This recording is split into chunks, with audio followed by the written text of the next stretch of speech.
Silakan Pak, dibuka kameranya. Oke. Oke, thank you for this opportunity. Terima kasih buat kesempatan ini. Di siang hari ini kembali lagi Pak, kita lanjutkan ya mata buat pengambilan Certificate of Proficiency, yaitu Index ya. Tadi kita sudah pelajaran pertama di pagi hari Pyrotechnic ya. Sekarang kita akan membahas tentang EPUB and SAT ya, EPUB and SAT. Saya buka aja. Selamat siang, assalamualaikum warahmatullahi wabarakatuh, salam sejahtera bagi kita semua. Waalaikumsalam warahmatullahi wabarakatuh. Oke, langsung aja ya Pak ya, Bapak-Bapak ya. Bisa dilihat ya. Oke.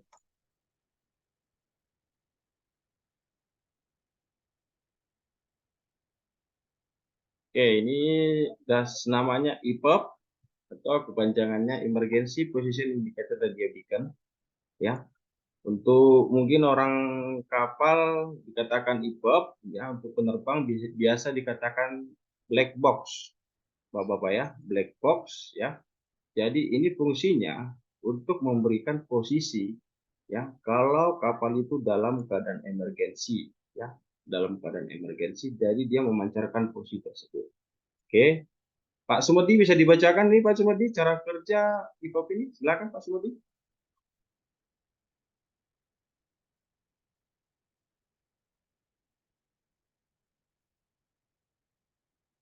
Dibuka dulu Pak Sumedi itunya, solo speakernya. Cara kerja Emergency Position Indicating Radio Beacon Ya. atau EBIB atau Oke. EPUB. Yes. EPUB mampu bekerja pada frekuensi 121,5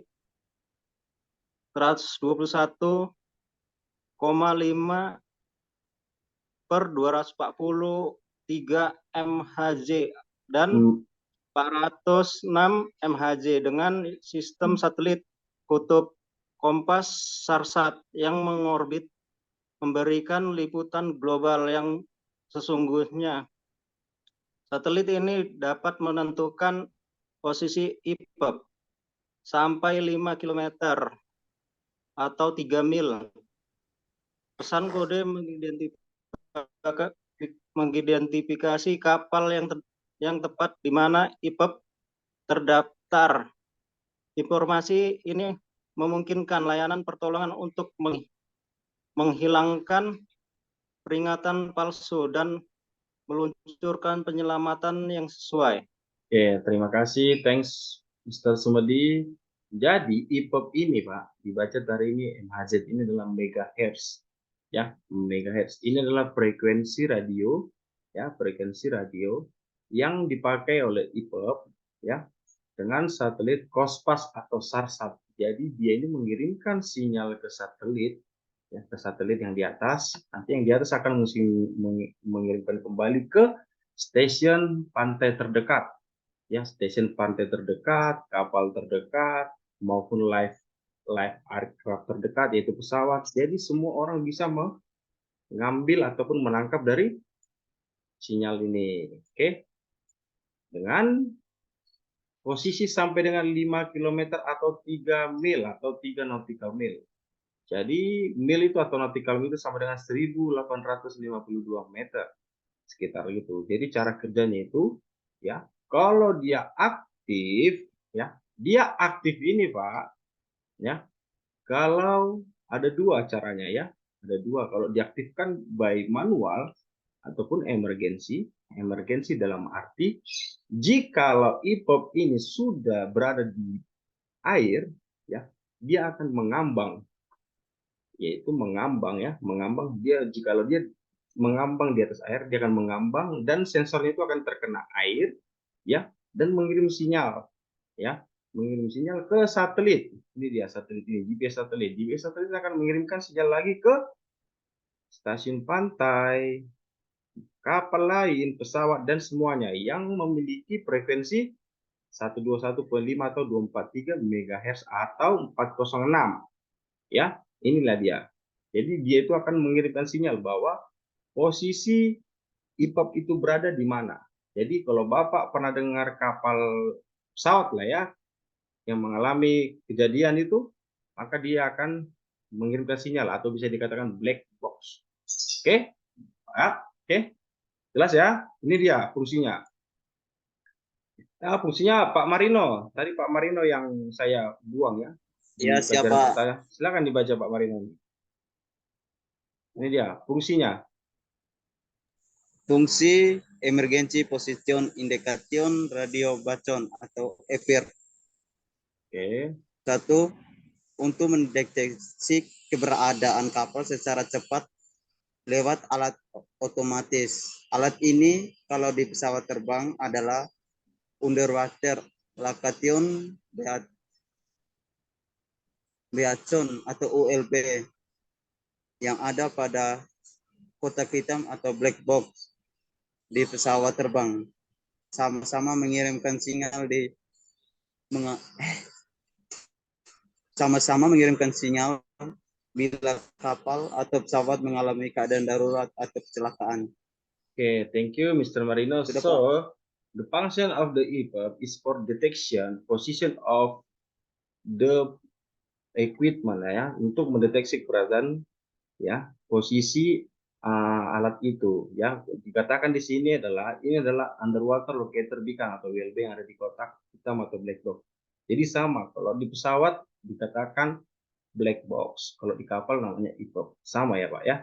Jadi dia untuk mengirimkan sinyal ya, sinyal jikalau memang betul-betul dalam keadaan darurat atau kecelakaan. Jadi ini alat jangan dipegang sembarangan ya. Bisa dilihat, bisa dipegang, tapi dengan ada pengawasan, misalnya yang bertanggung jawab siapa ya. Ini hati-hati ya alatnya ya, karena sensitif. Oke, kalau misalnya ini alat ini sudah mengirimkan sinyal Pak, ya sudah mengirimkan sinyal, ya itu akan dibalikannya susah, ya akan dibalikannya susah. Jadi harus dimatikan betul atau dicabut baterainya. Kalaupun sudah dicabut baterainya, berarti alat ini tidak bisa lagi digunakan. Ya, satu EPOP ini berisikan informasi satu jenis kapal pesawat, baik itu informasi nama kapalnya, call sign-nya, flag-nya, IMO-nya, MMSI-nya, semua dicantum di sini. Jadi satu EPOP ini sama dengan satu kapal ataupun satu pesawat terbang di black box ya. Oke, cukup untuk di EPOP. Kita pindah ke SAT. SAT adalah Search and Rescue Transponder ya. Search and Rescue Radar Transponder. Ini kurang ini. Oke. Oke. Ada Mister siapa lagi di bawah ini? Ada Pak Siswadi. Pak Siswadi, bisa dibacakan ini Pak Siswadi? Silakan Pak.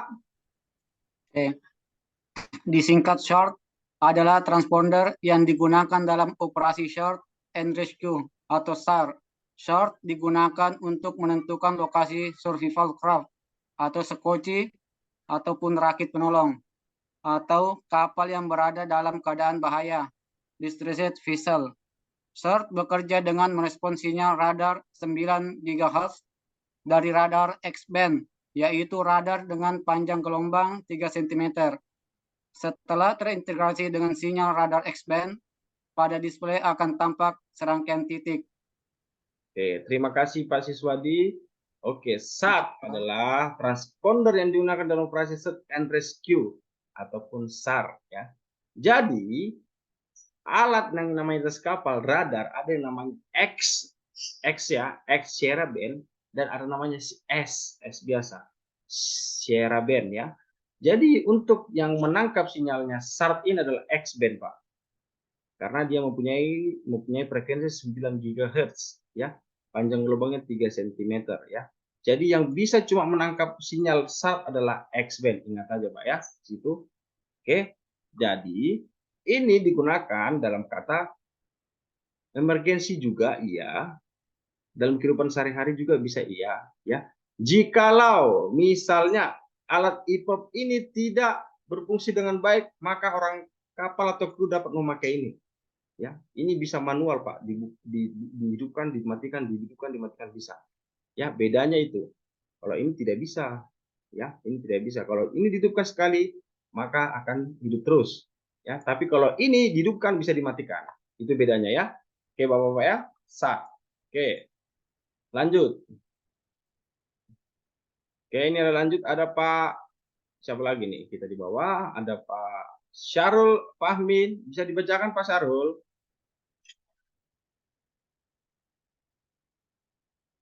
Syarul. Pak Syarul Fahmi bisa dibacakan? Tidak Oh ya ada. Pak. Ya, silakan Pak. Ya Pak. Tolong dibacakan Pak. Jumlah sar di kapal as per SOLAS atau Safety of Life HC kapal kargo KT 500 ke atas minimal 2 unit. Untuk kapal Oke. kargo KT 300 ke atas minimal 1 unit. Untuk sifat fisik, 1 terbuat dari komponen kedap air dan dapat terapung. 2 terbuat dari fiber yang diperkuat tahan terhadap paparan sinar matahari dan kondisi cuaca ekstrim. 3 berwarna cerah sehingga mudah dikenali.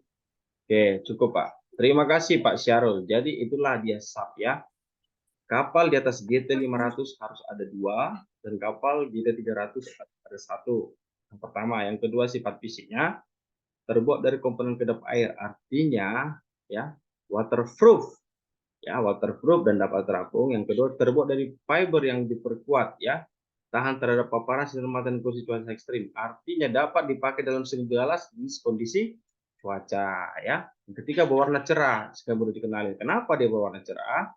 Jadi ini saat ini kalau misalnya terapung juga dari laut ya, bisa dilihat orang, bisa ditangkap orang. Oh, itu ada sinyalnya karena warna orange ataupun warna merah dalam keadaan baik itu siang malam di atas laut lebih cepat dikenalin ataupun dilihat oleh siapapun ya. Itulah fungsinya SAP dan juga sifat fisiknya. Oke, lanjut. Oke, ada siapa nih? Pak Wedi Mak Gandhi, silakan dibacakan pengetesan SAP. Oke Pak, terima kasih Pak. Saya akan membacakan. Pengetesan SART harus rutin dites, khususnya saat berlayar, agar diketahui keadaannya, berfungsi atau tidak. Pengetesan SART dilakukan sebulan sekali. Tiap produk selalu dilengkapi petunjuk, mengaktifkan dan melakukan tes. Ikuti petunjuk, tetapi pada umumnya tes dilakukan dengan mengarahkan tanda ke mode tes. Sebelumnya hidup radar X-band gunakan Ranger 1,5 atau 3 nm, lalu transmit switch transporter ke posisi tes dan arahkan ke scanner radar. Perhatikan display radar. Jika start dan radar sudah apa tuh Pak? Nggak jelas Pak. Terintegrasi, benar kan Pak? Terintegrasi dari layar radar akan tampak serangkaian titik. SAS terdiri mengeluarkan suara beep. Oke, terima kasih Pak Wegi. Oke Pak. Nah, pengetesan SAT ya. Jadi kalau asper solas dikatakan dilakukan dalam sebulan sekali ya, itu benar. 1 month, every month, istilahnya dilakukan tes ya. Jadi ada 2, dia dalam kalau mode pengetesan dia ada mode tes ya, ada juga mode on ya. Kalau di onin berarti dia akan hidup. Ya kalau dites bisa juga. Oke, yang penting tadi dikatakan di sini dalam penggunaan SAR tadi harus menggunakan radar yang X-band ya, X-band yang ini dia ya. Jadi kalau dilakukan pengetesan dia harus dalam radar X-band hidup dan dilakukan pengetesan ya, dan gunakan range 1,5 atau 3 nautical mil. Kenapa dia menggunakan range 1,5 atau 3 mil? Karena alat itu berada di dekat kapal. Jadi tidak usah memiliki atau tidak usah sampai dengan 12 nautical mil, 6 nautical mil, tidak. 1,5 atau 3 nautical mil dia akan sudah menangkap sinyalnya. Ya, berbeda kalau misalnya pengetesannya dengan kapal lain yang memiliki jarak yang lebih jauh. Nggak apa-apa, dia akan menangkap juga sinyal itu. Ya, jadi kalau Bapak mengetes sinyal, bukan cuma radar Bapak yang menangkap sinyal, kapal lain juga akan menangkap sinyal radar tersebut. Ya, Itu dia pengetesan SAT. Oke, yang terakhir baterai charge. Bisa dibacakan ini terakhir ini oleh Pak Yoni Abdillah. Silakan Pak.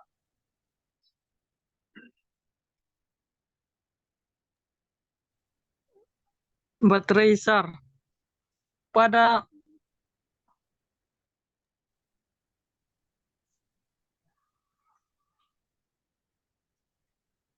Pak Yoni. ya pas baterai SAR pada saat melakukan pengetesan massa berlaku baterai juga harus dicek. Harus dicek ganti sebelum expire. Oke. Baterai SAR harus memenuhi syarat. Kedua. Dalam Silakan. Ketiga, dalam keadaan standby dapat bekerja selama 96 jam. Oke. Yang keempat, dalam keadaan aktif dapat bekerja selama 8 jam. Oke. Yang kelima, masa berlaku baterai 2-5 tahun. Oke. Yang terakhir, dapat bekerja pada lingkungan temperatur minus 20 20 sampai dengan 55 derajat Celcius. dengan 55 derajat Celcius. Oke, terima kasih Pak Yoni Abdullah. Jadi dikatakan ini adalah baterai cap ya. Baterai cap dalam keadaan standby, ya dalam keadaan standby atau bisa dikatakan dites itu barangnya bisa bekerja sampai 96 jam ya. Tetapi jika di on kan langsung dapat bekerja paling lama 8 jam. Jadi baik itu SAT maupun IPEP tidak bisa bertahan lama. Ingat aja ya, baik itu SAT maupun IPEP tidak bisa bertahan. Yang kedua, masa berlakunya itu sampai 2 sampai dengan 5 tahun. Tergantung manufakturnya, pembuatnya. Ya, mungkin kalau merek-merek Jepang maupun merek Eropa itu sampai dengan 5 tahun. Tapi mungkin kalau merek Indonesia, merek Asia ataupun Malaysia mungkin sampai 2,5 tahun atau 3 tahun maksimalnya. Yang ketiga, dapat bekerja pada lingkungan temperatur ekstrim. Ya, minus 20 sampai dengan 55 derajat Celcius, artinya bisa bekerja dalam kondisi dingin ya, minus beku, maupun dalam kondisi yang sangat panas ya, 55 derajat Celcius ya. Di Indonesia nya 35 derajat Celcius sudah keringatan orang kan, apalagi 55 derajat Celcius mungkin agak meleleh dikit ya. Itu aja lah Pak ya. Oke, itu tentang SAT untuk hari ini Bapak-bapak. Gimana Bapak-bapak? Ada yang ingin dipertanyakan sama saya untuk pelajaran hari ini?